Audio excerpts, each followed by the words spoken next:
Hər vaxtınız xeyir əziz izləyicilər. Qəzetimizin bugün olan buraxılışı ilə birlikdə tanış olacaq. Sizinlə mənəm, Ləman Təhməz.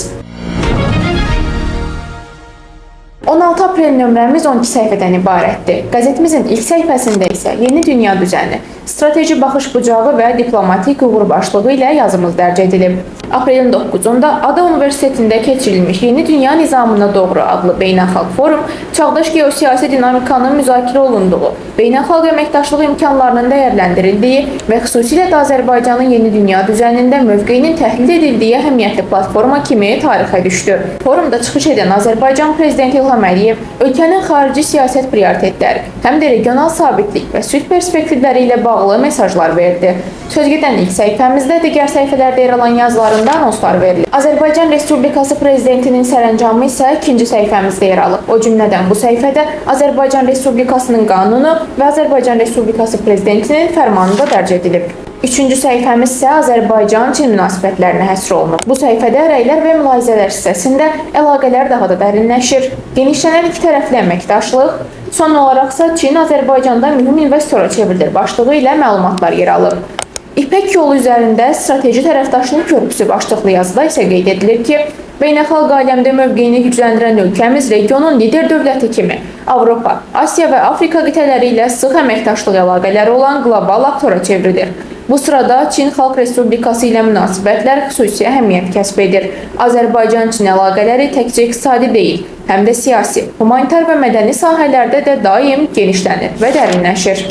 Birinci vitse-prezident Mehriban Əliyeva və Heydər Əliyev Fondunun vitse-prezidenti Leyla Əliyeva Bakıdakı bir sayılı körpələr evində və bir sayılı uşaq evi sosial xidmət müəssisəsində olublar. Başlıqlı məlumatlar isə 4-cü səhifəmizdə yer alıb. Azərbaycan Respublikasının birinci vitse-prezidenti Mehriban Əliyeva və Heydər Əliyev Fondunun vitse-prezidenti Leyla Əliyeva aprelin 15-də Bakının Nəsimi rayonunda yerləşən bir sayılı körpələr evində və Nizami rayonundakı bir sayılı uşaq evi sosial xidmət müəssisəsində olublar.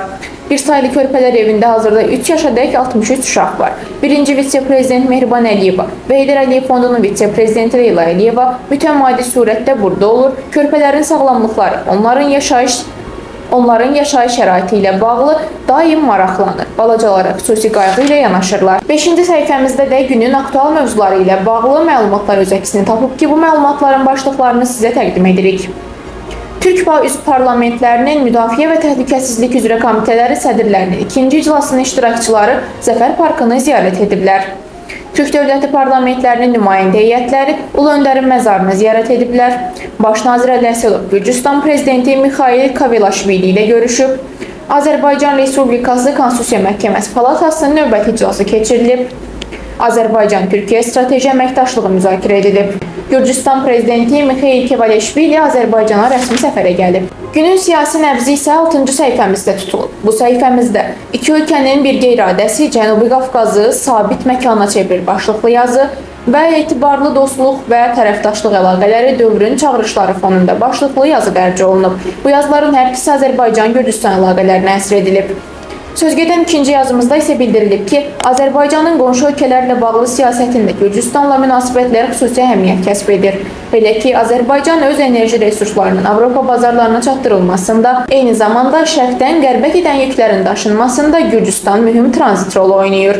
Azərbaycanla Gürcüstanı təkcə iqtisadi amillər deyil, həm də tarixi köklər birləşdirir. Azərbaycanla Gürcüstanın tarixi İpək yolu üzərində yerləşməsi və ölkələrimiz tərəfindən birgə miqyaslı enerji və nəqliyyat layihələrinin icra edilməsi regionumuzdan keçən yük axınının həcmini dəfələrlə artırıb. Günün siyasi nəbzi həm də 7-ci səhifəmizdə tutulub. Bu səhifədəki yazımız isə ADF 2025. Forum geosiyasi dialoqda ölkəmizin uğurlu mövqeyi ilə yadda qaldı başlığı ilə verilib. Cənubi Qafqaz üçün Antalya diplomatiya forumu olduqca vacib əhəmiyyət kəsb edirdi. İlk olaraq Azərbaycan Respublikasının prezidenti İlham Əliyev aprelin 11-də Antalyada Gürcüstanın baş naziri İrakli Kobakidze ilə görüşdə Azərbaycanla Gürcüstan arasında dostluğun və strateji tərəfdaşlığın tarixi xarakter daşıdığı qeyd olundu. Bu ilin yanvarında Azərbaycana işgüzar səfərində prezident İlham Əliyevlə görüşlərini məmnunluqla xatırlayan Gürcüstanın baş naziri həmin görüşlərdə ölkələrimiz arasında iqtisadi, ticari, mədəni və digər sahələrdə əməkdaşlığın genişləndirilməsinə, bununla bağlı aidiyyəti dövlət qurumlarına verilən tapşırıqların icrası istiqamətində görülən işlərə toxundu. 8-ci səhifəmiz də hadisələr kontekstində rubrikasına həsr edilib. Burada Azərbaycan dünya mediasında rubrikası da yer alır. The Europa Today-dən bildirilib ki, Azərbaycan və Venezuela strateji əlaqələri genişləndirəcək. Vesnik Kafkazada isə məlumat paylaşılıb ki, Türkiyə Qarabağa 7000 ağac bağışlayıb. Həmçinin Azərbaycan 2025-ci ilin əvvəlindən nə qədər elektrik enerjisi istehsal və ixrac edib sualının cavabı da burada yer alıb. Hayəstanın mövqeyi: səmimiyyət yoxsa simulyasiya sualının cavabı isə 9-cu səhifəmizdəki hadisələr kontekstində rubrikasında verilib. Müharibədən sonra yaranan yeni reallıqlarda sülh danışıqları prosesinin hərbi fəaliyyətlə paralel getməsi bəzi hallarda məqbul sayıla bilər. Lakin Ermənistanın fəaliyyəti təhlükəsizlik tədbirləri ilə izah olunmayacaq qədər sistematik və məqsədli görünür.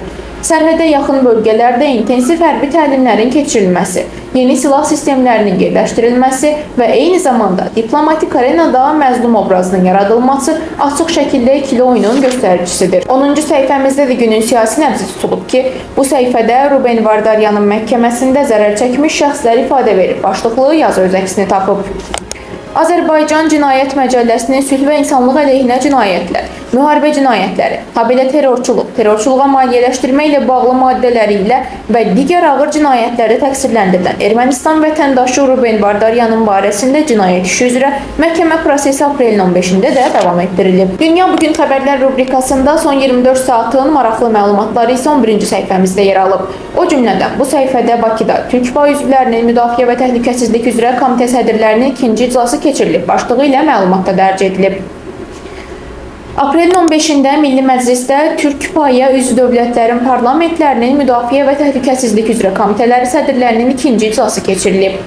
İclas Türk dövlətləri arasında təhlükəsizlik və müdafiə üzrə əməkdaşlığın gücləndirilməsi, parlamentlərin rolu mövzusuna həsr olunub. Qəzetimizin son səhifələri isə idman daim zirvələrdə və hava haqqında məlumat rubrikaları ilə yekunlaşır. Beləliklə bizim sizə bugün də çatdıracaqlarımız bu qədər idi. Daha çox məlumat almaq üçünsə qəzetimizi izləməyi unutmayın.